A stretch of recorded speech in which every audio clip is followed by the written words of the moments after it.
Praise the lord. మన ప్రభువును రక్షకుడును యేసుక్రీస్తు వారి పేరిట మీకు సమాధానము అనుగ్రహింపబడును గాక. ప్రభునందు దేవుని బిడ్డలారా, ఈయన ఆ, సందేశము లేక వర్తమానము లేక దేవుని వాక్కు, దేవుని మాట ఈరోజు మనతో ఈ యొక్క పునరుద్ధాన దినమున ఆదివారం రోజున సమకూడిన మీ అందరికీ హృదయపూర్వకమైన వందనాలు తెలియజేస్తున్నాను.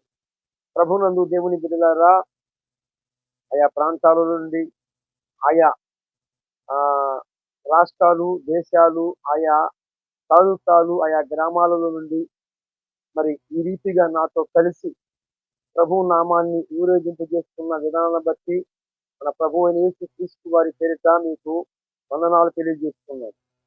ఈరోజు ఈ యొక్క ఆదివారం రోజున పరిశుద్ధాత్మ దేవుని యొక్క సారథ్యంలో ఏమి మాట్లాడుతాడో మనము ఎదురు చూద్దాం. ఆయన మాట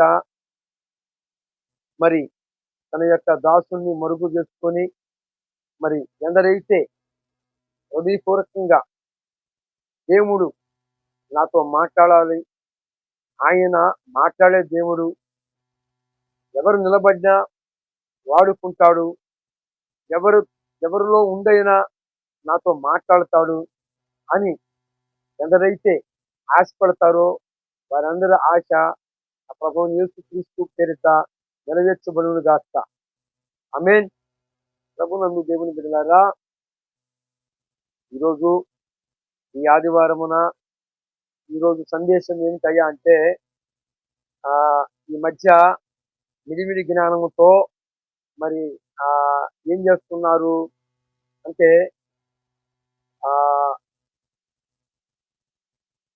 విగ్రహాలకు అర్పించిన దానిలో ఏమన్నా ఉన్నదా?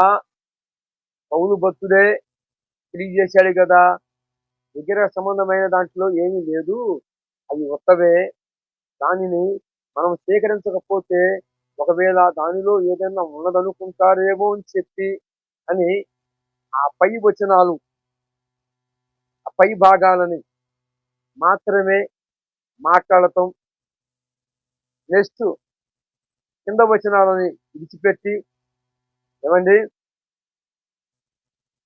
ఈనాడు అలాంటి వ్యక్తులు ఎవరయ్యా, ఎవరికి సంబంధించిన వారయ్యా అని మనం గనక పరిశుద్ధ గ్రంథములో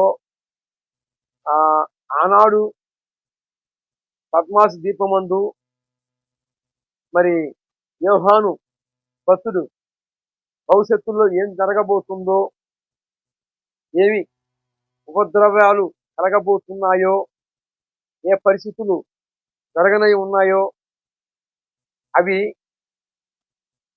మొదటిగానే ఆయన భవిష్యత్తుని దైవ దర్శనం ద్వారాగా పొంది పద్మాసు దీపమందు రాయబడిన గ్రంథము ప్రకటన గ్రంథము. మరి ఈనాడు విగ్రహాలలో ఏమీ లేదు, విగ్రహ సంబంధమైన దానికి మనం వెళ్ళొచ్చు, ఏకీభవించవచ్చు అని ఈ యొక్క బోధ ఎవరి బోధ అంటే ఇక సందేహమే లేదు, ఇక సందేహం వలదు.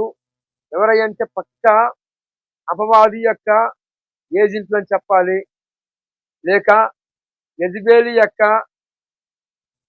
పుత్రులు అని చెప్పాలి. ఎందుకు నేను ఈ మాట ప్రస్తావించాను అంటే, 1 కొరింథీ పత్రిక 10వ అధ్యాయము 18, 19లోనేమో పౌలు మాట్లాడుతూ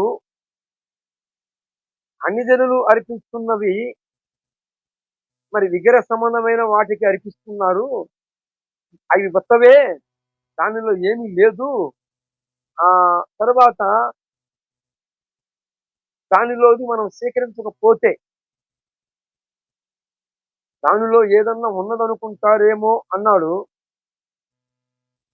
అయినా అన్ని జనులు అర్పిస్తున్నది, ఇక 20వ వచనంలోకి వస్తున్నాను. అన్ని జనులు అర్పిస్తున్నది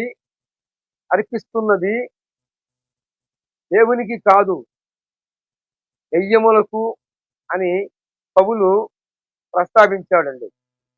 పౌలన్న మనకి అన్ని విషయాలలో మోడలు.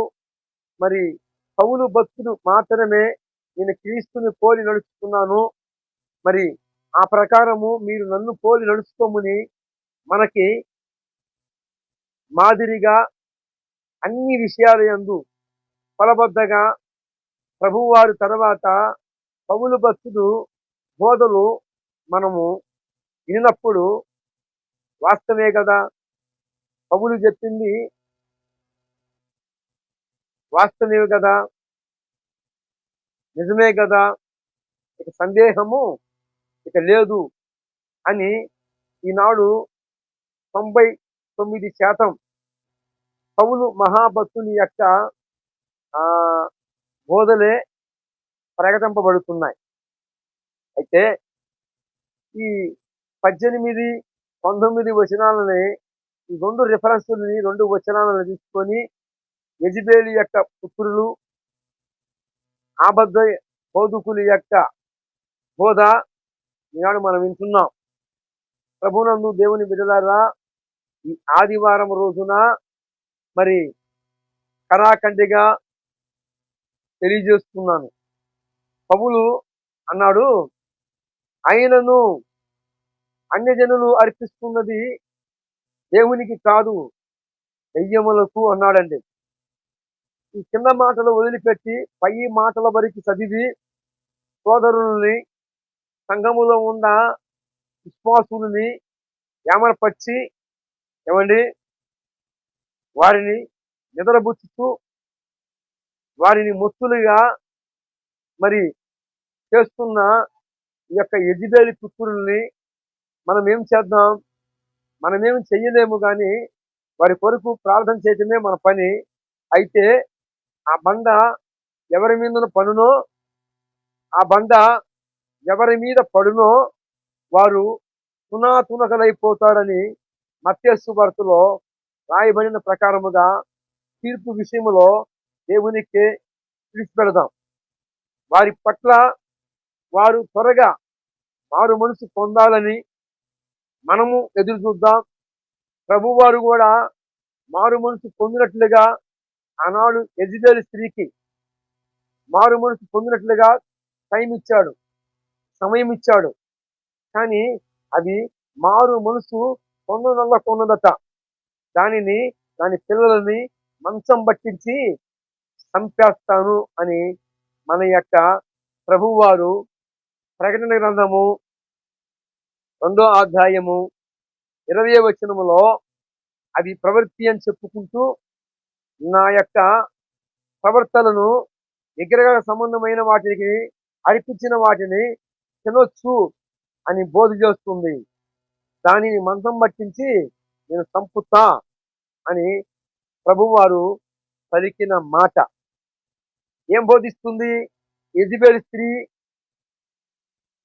ఏమండి విగ్రహాలకు అర్పించిన దాన్ని తినమని బోధిస్తుందట. ఆ బోధ ఎవరిది?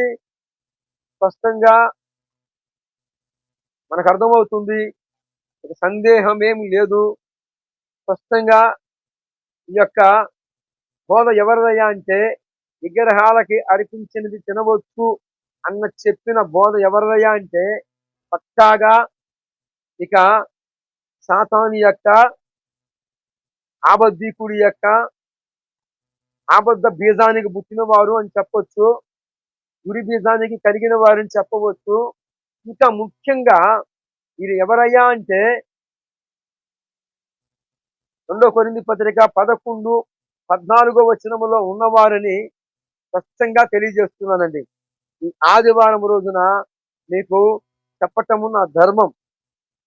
1 కొరింథీ పత్రిక 10, 18, 19 2 వచనాలు చూసుకొని ఆ కింద మాటలు చెప్పకుండా సంఘాన్ని నిద్రపుస్తూ ఏమండి ఇంకా మనం చూస్తే అపొస్తలుల కార్యములు 15వ అధ్యాయము 19వ వచనం కానుంచి 28వ వచనం దాకా అన్ని జనుల్లో దేవుణ్ణి తట్టు తిరిగి వారిని మనము కష్టపెట్టక ఏ విషయాలలో వారిని మనము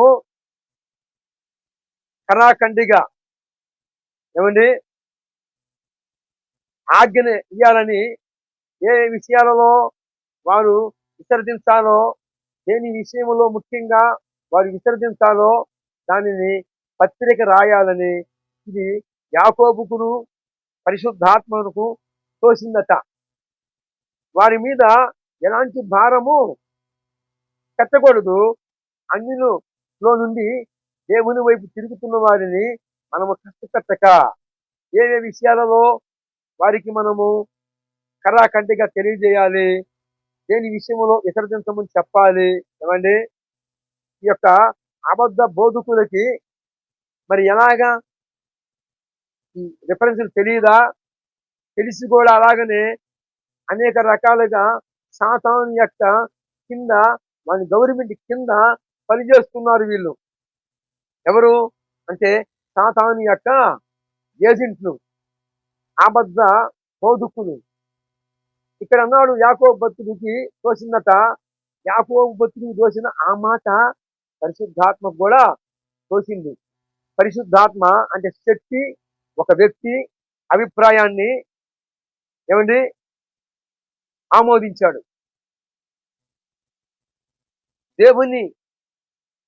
దేవునికి ఒక మనిషికి ఇద్దరికి న్యాయం అనిపించింది. ఏ విషయంలో? విగ్రహ సంబంధమైన దాని విషయంలోనూ, గొంతు పిచ్చికి సర్దిన దాని విషయంలోనూ, విగ్రహాలకి అర్పించిన దాని విషయంలోనూ ఏమండి వాటిని విసర్జించాలని పత్రిక రాశాడట. అపొస్తలుల కార్యములు 15, 19, 28 వచ్చిన దాకా. ఏమండి వీరిని ఏమనాలి? మళ్ళా దేవుని ప్రసాదము మరి చర్చిలో ఇచ్చేది ఏంటి? దేవుని ప్రసాదం కాదా అని ఇక నేను ఏమనాలో నాకు అర్థం కావట్లేదు. వ్యర్థుడా అనాలనిపిస్తుంది, కానీ నేను అనలేను.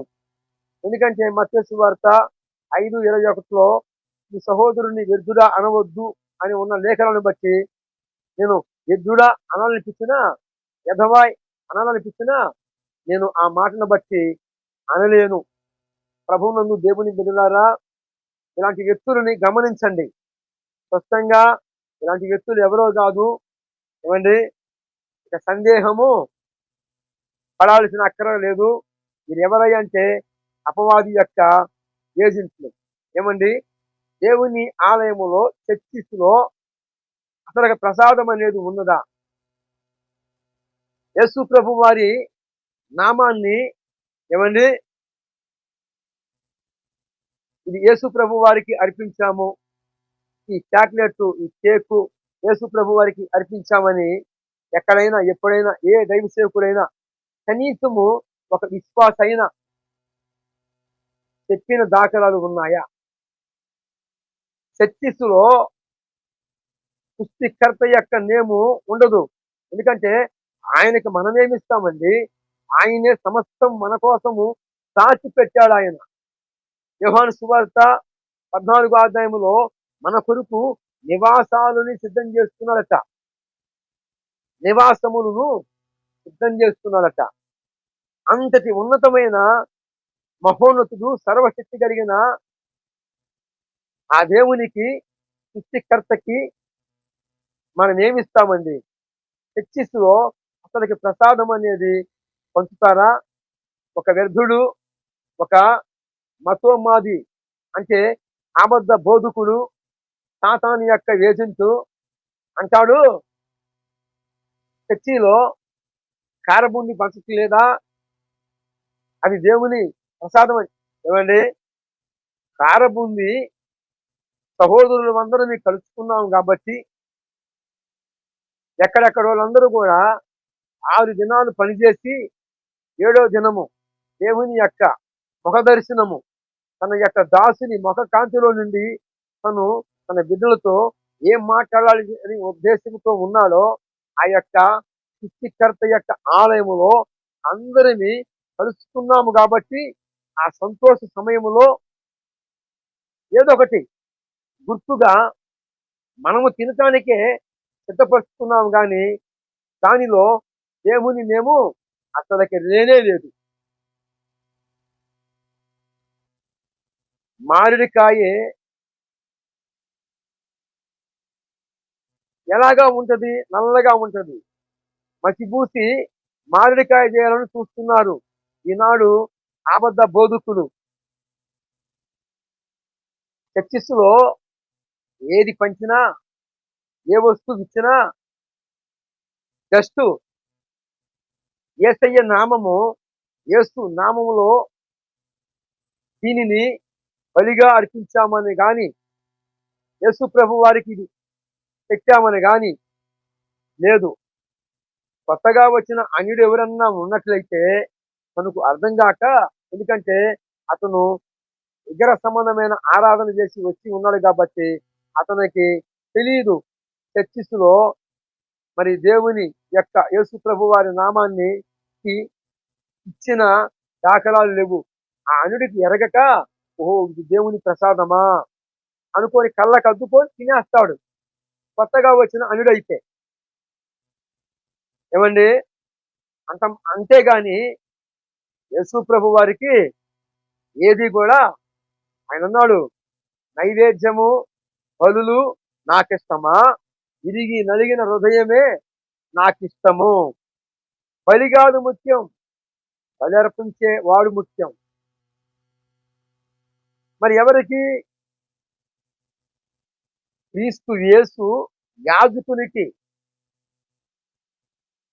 యేసు ప్రభు వారు యొక్క నామాన్ని, ఘనతను అనేక రకాలుగా ఊరేగింపు చేస్తున్న, యాజకత్వం చేస్తున్న దైవ సేవకునికి ఈ యొక్క అర్పణలు, ఎందుకంటే బోధిస్తున్నాడు, మందను కాసువాడు మందపాలు తాగవచ్చు.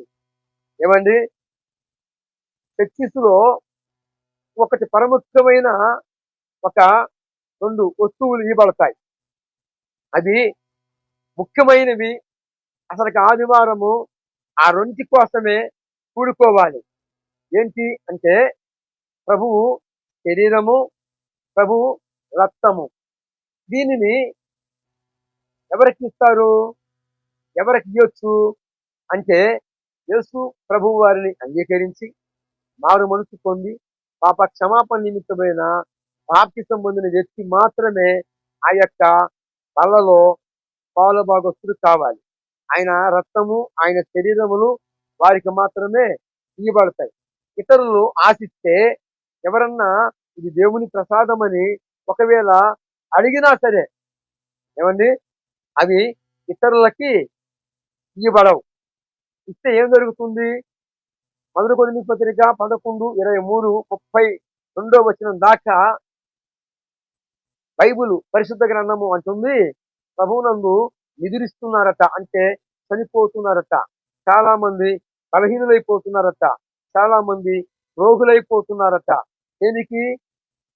ఎలా పడితే అలాగా ఏదో టాబ్లెట్ వేసుకున్నట్టు చేసుకొని ఏదో మంచినీళ్ళు వాటర్ తాగినట్టు తాగితే వారు దీర్ఘవ్యాధి వారి యొక్క శరీరమందు దీర్ఘవ్యాధి రోగము కలిగింపబడిద్దట. ఇందువలనే అనేకులు బలహీనులను, చాలా మంది రోగులను, చాలా మంది ఎదిరిస్తున్నారు, అంటే చనిపోతున్నారట. ఇవి పరముఖ్యమైనవి. ఈ 2 ఒక పాప క్షమాపణ పొంది ప్రభువే ఊపిరిగా, ఆయనే శ్వాసగా, ఆయనే ధ్యేయంగా, ఆయన మీద ఆధారపడుతున్న వారికి మాత్రమే ప్రభు బలారాధన ఇవ్వబడుతుంది. కొత్తగా వచ్చిన వాళ్ళకి ఇవ్వబడదు. ఇక పాత వాళ్ళైనా సరే బాప్తిసం పొందిన వారికి ఈ యొక్క 2 వస్తువులు ఇవ్వబడవు. ఇది ముఖ్యమైనవి, క్రైస్తవునికి జీవ ఆధారమైనది. కాబట్టి ఇలాంటి గురుబోధకులకి బుద్ధి చెబుదాం. అలాంటి వ్యక్తులని వాక్యం అనే ఖడ్గము ద్వారా వారిని ఖండిద్దాం. వారి నిమిత్తము కూడా మనము ప్రార్థిద్దాం. వారికి ఈ యొక్క దేవుని వాక్యము కనువిప్పు కలిగించునుగాక. ఆమేన్.